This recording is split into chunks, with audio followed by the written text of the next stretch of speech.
Hello bachcho, let us read the question. And the question says, a Meniscus lens is made up of material of refractive index mu2. Both its surface have radii of curvature r. It has two different media of refractive index mu1 and mu3 on its two sides. Calculate its focal length for mu1 less than mu2 and mu2 less than mu3 when light is incident on it as shown in the figure. तो कह रहे हैं हमें कि हमारे पास एक मेनिसस lens है. चलिए ड्रॉ करने की ट्राई करते हैं. यहां मैंने ये मेनिसस लेंस ड्रॉ किया है. अब आगे क्या कह रहे हैं, इसका जो रिफ्रैक्टिव इंडेक्स है वो है mu2. Both of its surface has radius of curvature r. दोनों का ही जो रेडियस ऑफ कर्वेचर है वो सेम है ना. तो let us draw principal axis. Radius of curvature दोनों का सेम है. ठीक है, चलिए अब बात करते हैं आगे. It has two different media of refractive index mu1 and mu3. So lens के एक तरफ जो मीडियम है उसका रिफ्रैक्टिव इंडेक्स mu1 है, दूसरी तरफ जो मीडियम है उसका रिफ्रैक्टिव इंडेक्स mu3 है. अब फोकल लेंथ हमें फाइंड करना है जिसके जहां हमें बताया है कि mu1, mu2 और mu3 है ना एक असेंडिंग ऑर्डर में है, डिसेंडिंग ऑर्डर में है. चलिए तो ट्राई करते हैं. देखिए अगर कोई रे है ना एज शोन इन फिगर, जो रेज आ रही है वो पैरेलल आ रही है. ठीक है, वो फर्स्ट लेंस से, ठीक है, फर्स्ट लेंस से क्या हो जाएगी, क्योंकि ये लेंस क्या है, कॉन्वेक्स लेंस है. सो कॉन्वेक्स लेंस इन्हें क्या कर देगा, फोकस पर है ना, फोकर पर कन्वर्ज कर देगा. तो ये वैल्यू जो रेज होंगी वो कन्वर्ज होके फोकस पर मिलेंगी. लेट अस सपोज ये हमारी, इसको प्रॉपरली ड्रॉ करते हैं हम. देखिए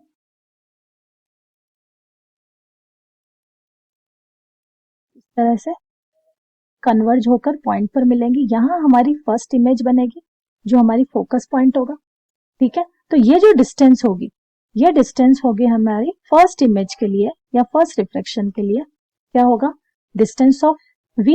और u क्या होगा, तो हम देख सकते हैं जो हमारी रेस पैरेलल है तो u की वैल्यू क्या हो जाएगी, इंफिनिटी. करेक्ट. तो देखिए हम अब अगर की कॉन्सेप्ट यूज करें तो यहां हमारा की कॉन्सेप्ट हो जाएगा है ना, lens maker formula for diffractive refractive index mu1 and mu2. एक मीडियम है mu1 और एक मीडियम है mu2. तो हमारा है ना म्यू कौन सा है, refractive index mu2, second medium mu2 है. ठीक है, और उसमें इमेज डिस्टेंस क्या आ रही है, v. mu2 by v minus, ठीक है, u किस में से आ रहा है, फर्स्ट मीडियम में से है ना. So mu1 by u is equals to mu2 minus mu1 by r. r हमारा रेडियस ऑफ कर्वेचर है. यही फॉर्मूला हम यूज करेंगे. अब इस फॉर्मूले में देखिए हमारे पास u इज इक्वल्स टू क्या आ रहा है, इंफिनिटी.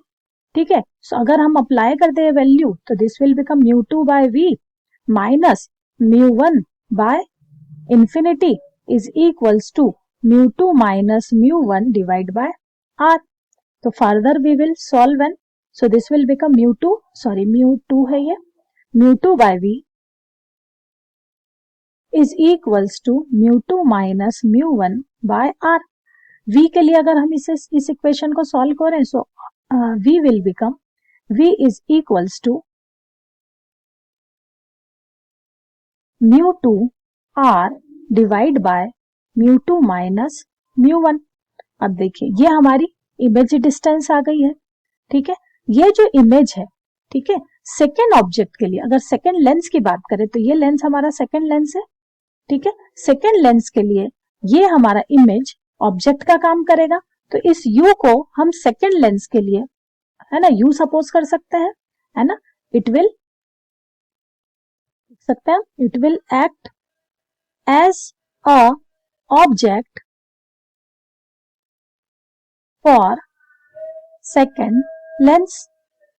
ठीक है, सो हम लिख सकते हैं v is equals to u. Second के लिए हमारा u क्या हो गया है ना, ऑब्जेक्ट का काम कर रहा है तो v is equals to u लिख सकते हैं हम. तो देखिए अब ये जो रे है ना, ये किसी पॉइंट से आने वाली रे, सेकेंड ऑब्जेक्ट. अब ये कौन सा लेंस हो गया हमारा, ये लेंस हो गया हमारा कौन, केव. ठीक है। कॉनकेव रेस क्या करेंगी, कॉनकेव रेस जो किसी पॉइंट से आने वाली रेस को क्या करेंगी, डाइवर्ज कर देंगी।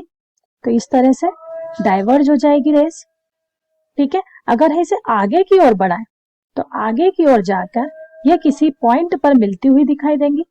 ये पॉइंट हो जाएगा हमारी इमेज, सपोज में ले लेते हैं आई डैश, और ये जो डिस्टेंस हो जाएगी यहां से लेके, ठीक है, लेंस तक की, ये डिस्टेंस हो जाएगी हमारी v, ठीक है। अगर इसे v डैश से शो करें और ये हम अगर फर्स्ट ऑब्जेक्ट जो है v को हम u डैश लिख दें तो हमारे लिए सेकंड लेंस के लिए u डैश मिल गया है हमारा, जो v के इक्वल है, और v डैश मिल गया है जो कहाँ मिल रही है, वो फर्स्ट लेंस के फोकस पर, ठीक है। तो हम कह सकते हैं कि जो, ठीक है, फर्स्ट इमेज ये v डैश की वैल्यू क्या होगी, किसके इक्वल होगी, f के इक्वल होगी, किसके लिए, फर्स्ट लेंस का फोकस है ये, करेक्ट। तो देखिए अब सेम लेंस फॉर्मूला हम अप्लाई कर देते हैं किसके लिए, सेकेंड लेंस के लिए। अब ध्यान रखेंगे सेकेंड लेंस में, ठीक है, सेकेंड लेंस में जो ऑब्जेक्ट था वो μ3 रिफ्रैक्टिव इंडेक्स में था, और जो इमेज थी, ठीक है, वो μ2 में थी, है ना, μ2 से रिफ्रैक्टिव इंडेक्स डेवलप हो रहा है। तो यहां फॉर्मूला हम लिखेंगे, देखिए, फॉर सेकेंड लेंस, ठीक है।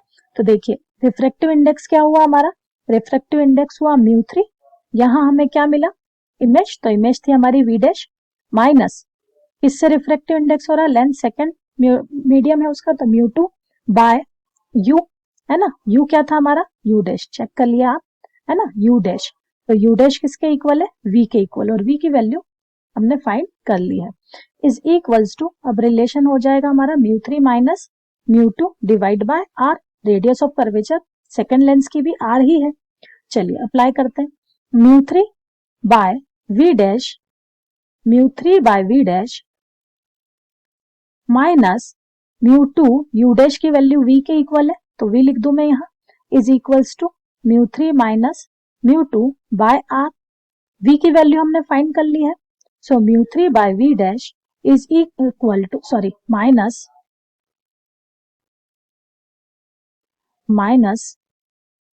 μ2, v की वैल्यू रख दी मैंने μ2 r into μ2 minus μ1 is equals to μ3 minus μ2 by r, μ2 से μ2 इज गेटिंग कैंसल, यहाँ हो जाएगा μ3 बाय v डैश माइनस, अब मैं r से स्प्लिट कर दे रही हूँ, है ना, तो this will become μ2 by r plus μ1 by r is equals to μ3 by r minus μ2 by r।